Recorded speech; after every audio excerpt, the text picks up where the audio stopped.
ठीक है, आज एनसीईआरटी नंबर सिस्टम पार्ट 2 को पढ़ेंगे। ठीक है, एक क्वेश्चन स्टार्ट होते करते हैं। Find 5 rational number between 3/5 and 4/5। कल हम लोग क्या पढ़े थे? कल हम लोग ने पढ़े थे क्या कि रेशनल नंबर किसके बीच में था? 3 और 4 के बीच में। यहाँ 3/5 और 4/5 के बीच में देखते हैं। गिवन डेट एन की जगह पर क्या है? 5। एक्स को हम पहला वाले टर्म को एक्स बोलते हैं, दूसरे वाले टर्म को वाई बोलते हैं। तो हम इसका कॉमन डिफरेंस निकालते हैं। D is equal to Y minus X by N plus 1। Y आपका 4/5 है, माइनस एक्स 3/5 बाय एन हो गया 5 प्लस 1। इस दोनों को जब हम फ्रैक्शन ऐड करते हैं, फ्रैक्शन सब्ट्रैक्ट करते हैं, तो क्या होता है? 5 का एलसीएम 5 हो गया। 5 से डिवाइड करिए 1 बार में, देन 1 4 जा 4, माइनस 5 से डिवाइड किए 1 बार में, एंड 1 3 जा 3। 4 माइनस 3 1/5, 6 नीचे आ गया। जब इसके नीचे कुछ नहीं है तो 1। हम इसको करने का क्या कंडीशन क्या होता है कि जब दो डिवाइड एक फ्रैक्शन के नीचे दूसरा फ्रैक्शन आता है तो वो आपस में अपोजिट हो जाता है। तो 1/5 इंटू 1/6 इज इक्वल टू 1/30। ध्यान देना यहाँ पे x प्लस डी का कंडीशन क्या होता है कि 3/5 plus 1/30, D is equal to 1/30। So इसलिए डी की जगह 1/30 हो गया। 5 30 का एलसीएम 30, 5 से डिवाइड किए 6 बार में, 6 3 जा 18, प्लस 30 से डिवाइड किए 30 बार में, एंड 31 1 जा 1। So 18 plus 1 19/30। फिर दूसरा x plus 2d 3/5 plus 2 into 1/30। Then यहाँ पे ध्यान देना है कि जब भी बनाना है तब क्या करना है आपको कि 2 का मल्टीपल को कभी यहाँ से कट नहीं करना है। कट आप लास्ट में कर सकते हैं, शुरू में कट नहीं करना है। 3/5 प्लस 2 इंटू 1 2/30, 35 का एलसीएम 30। फिर उसी तरह से 5 6 जा 6 3 जा 18, 30 से डिवाइड किया 1 बार में, एंड 1 2 जा 2, 18 प्लस 2 20/30। देन 0 0 कट हो गया 2/3। Third x plus 3d 3/5 plus 3 into 1/30 multiply करना है। 3/5 प्लस 3 1 जा 3/30। 5 30 का एलसीएम 30 हो गया। 5 से डिवाइड किए 6 बार में, 6 3 जा 18, प्लस 30 से डिवाइड किए 1 बार में, एंड 1 3 जा 3, 18 प्लस 3 21/30। इसको कट आउट कर दिए। 3 से 3 7 जा 21, एंड 3 10 जा 30, तो 7/10। फिर x प्लस 4d का कंडीशन क्या था कि 3/5 प्लस 4 इंटू 1/30। फिर मल्टीप्लाई 4 1 जा 4, 30 का 30, यहाँ 3/5 जैसे था वैसे उतार दिए। 5 30 का एलसीएम ले लिए, 30 हो गया। 5 6 जा एंड 6 3 जा 18, प्लस 30 से इसको डिवाइड किए 1 बार में, एंड 1 4 जा 4, 18 प्लस 4 22/30। कट आउट किए 11/15। x plus 5d 3/5 plus 5 into 1/30। 3/5 plus 5 1 जा 5, एंड देन 30। 5 30 का एलसीएम ले लिए, 30 हो गया। 5 से डिवाइड किए 6 बार में, एंड 6 3 जा 18, 30 से डिवाइड किए 1 बार में, एंड 1 5 जा 5, 18 प्लस 5 23/30। सभी क्वेश्चन में कभी भी इसको कट आउट नहीं करना है। जहाँ कट आउट करना है वो क्या करना है? लास्ट में लाकर कट आउट करना है, क्योंकि अगर शुरू में कट आउट करते हैं तो फिर उसका आपका आंसर मैच नहीं करेगा।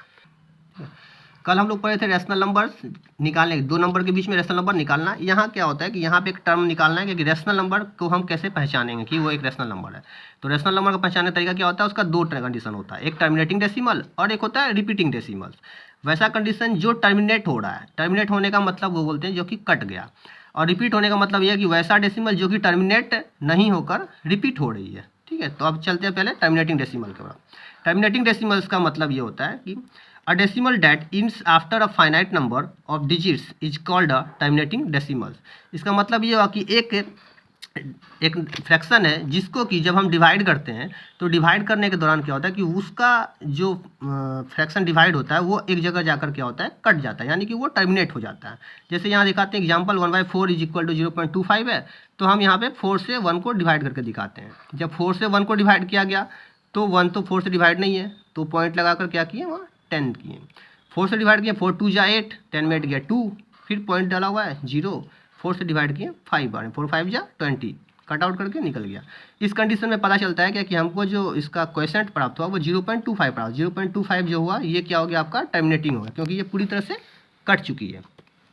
फिर इसी तरह से इसमें एक कंडीशन ये आता है कि जब कोई फ्रैक्शन का मतलब वैसा कंडीशन आता है कि when a fraction their denominator is factors of 2 और 5। बोलता है कि एक फ्रैक्शन है जिसका डिनोमिनेटर जो होता है वो क्या होता है? 2 या फिर 5 का मल्टीपल होता है, या फिर 2 और 5 दोनों का मल्टीपल होता है। जैसे यहाँ देखते हैं, निकालते हैं, जैसे एग्जांपल दे 7/20, 137/25, 11/125।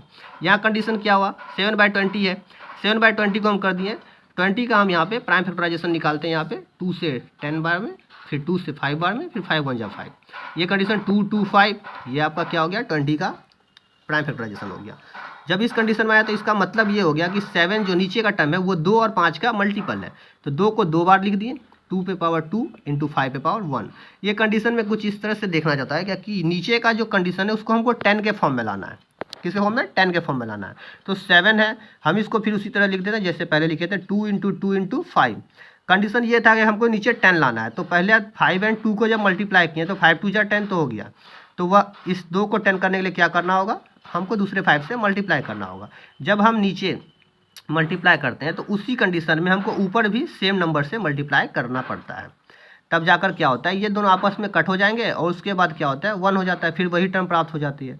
तो 7 5 जा 35 एंड 2 5 जा 10 एंड 5 2 जा 10, तो 10 का स्क्वायर हो गया। अब ये 10 का स्क्वायर को हम 100 कर दिए, 100 से जब डिवाइड किए तो 0.35 निकलता है यहाँ पे। अब आता है रिपीटिंग डेसिमल्स के बारे में। रिपीटिंग डेसिमल्स के बारे में जो बोले हम, कुछ इस तरह से होता है, a decimal in which a digits और a set of digits is repeating periodically is called a repeating और अ रिकरिंग डेसिमल्स। इसमें कंडीशन ये होता है कि वैसा टर्म जिसको कि हम जब डिवाइड करते हैं तो वो टर्मिनेट ना होता है और ना हो टर्मिनेट होती है, और क्या होना स्टार्ट हो जाता है, रिपीट होना स्टार्ट हो जाता है। तो उसका एग्जांपल 1/3, 2/3, 3/11 ऐसे डॉट डॉट करके बहुत सारे पद आते हैं।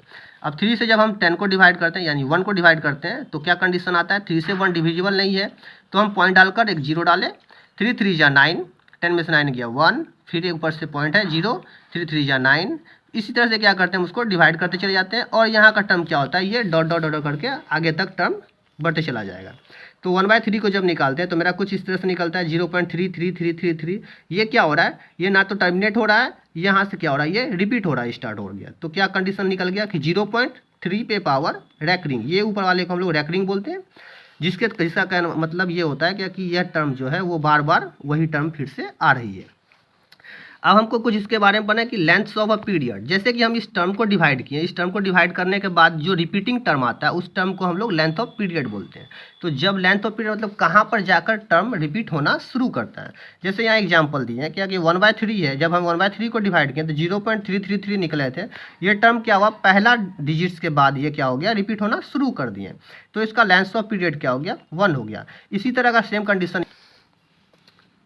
11/6 इज इक्वल टू, जब हम 11/6 को डिवाइड करते हैं, 6 से हम 11 को डिवाइड करते हैं तो कुछ इस तरह निकला, 6 1 जा 6, 11 में 6 गया 5, फिर पॉइंट डालकर हम 0 किए, 6 8 जा 48, 50 में 48 गया 2, फिर पॉइंट है 0 हो गया, 6 3 जा 18। इसी तरह से क्या हुआ, फिर 3 3 3 3 करके टर्म आपका रिपीट होना स्टार्ट हो गया। तो ये भी टर्म वही हो गया कि ये टर्म क्या हो गया, टर्मिनेटिंग नहीं है लेकिन क्या है, रिपीटिंग है। सो इसलिए 11/6 को हम 1.8333 कर दिए। जब इस तरह कंडीशन आता है तो कंडीशन क्या हो गया कि 1.8 रिपीट क्या कर रहा है, 333 रिपीट कर रहा है, तो 3 के ऊपर हम रैकरिंग डाल दिए। ऐसा कंडीशन करने के अनुसार से मेरा लेंथ ऑफ पीरियड जो हो गया वो पॉइंट के कितने डिजिट्स के बाद है, तो पॉइंट के दूसरे डिजिट्स पे जाकर क्या होता है, लेंथ ऑफ पीरियड मेरा रिपीटिंग स्टार्ट होता है। तो लेंथ ऑफ पीरियड मेरा 2 हो गया। अब इसी के ऊपर एक आधारित इसी तरह का क्वेश्चन है जिसको कि हम लोग सिंपलेस्ट फॉर्म में करते हैं। बोला कुछ एक्सप्रेस करना है कि 0.53 रैकरिंग 53 है in the form of p/q where p and q are integers and q is not equal to 0। इसको बनाने का सिंपल सा तरीका है, पहले हम क्या करते हैं कि लेट करते हैं। लेट मान लिए कि x जो है वो 0.53 है, इसका मतलब होता है कि ये डिजिट बार बार रिपीट हो रही है, तो x इज इक्वल टू 0.53 53 53 ऐसा करके आप जितनी बार लिखना चाहें उसको लिख सकते हैं। इसको हम इक्वेशन फर्स्ट मान लिए। जितनी बार याद रखना है क्या कि रैकरिंग जितने बार होता है, मतलब जिस डिजिट पर अगर वो 2 डिजिट्स पे है तो मल्टीप्लाई 100 से होगा, अगर वो 3 डिजिट्स पर है तो मल्टीप्लाई 1000 से होगा, 4 पर है तो 10,000 से होगा, और 1 पर है तो 10 से होगा। ध्यान देने वाली बात है। तो कंडीशन आगे चलता है, मल्टीप्लाइंग 100 ऑन बोथ साइड। जब 100 से हम दोनों को मल्टीप्लाई करते हैं तो 100 इंटू एक्स 100x, एंड इस टर्म को मल्टीप्लाई किए तो 53 पॉइंट को क्या होता है, जब हम टर्म 53 53 53 इस तरह से लिखते हैं उसके बाद क्या होता है कि 2 डिजिट्स के बाद मेरा जो टर्मिंग है वो 100 आने के बाद क्या होता है, वो 2 डिजिट मेरा बाहर आ जाता है, तो 53.53 53। अब सेकेंड वाले से फर्स्ट वाले को हम क्या करते हैं, माइनस करते हैं, subtracting first from second. 100x में से जब x माइनस होता है तो कुछ इस तरह से लिखते हैं, इक्वल टू 53.5353 माइनस ये टर्म को उतार दिए। अब इसको दोनों को आपस में माइनस किए, 100 में से x किया 99x, इक्वल टू इस दोनों को जब माइनस करते हैं तो 53.000 निकलता है। जब जो पॉइंट के बाद जीरो की कोई वैल्यू नहीं होती इसलिए इसको हम हटा देते हैं, तो x इज इक्वल टू 53/99। आज के लिए इतना ही, फिर मिलते हैं कल।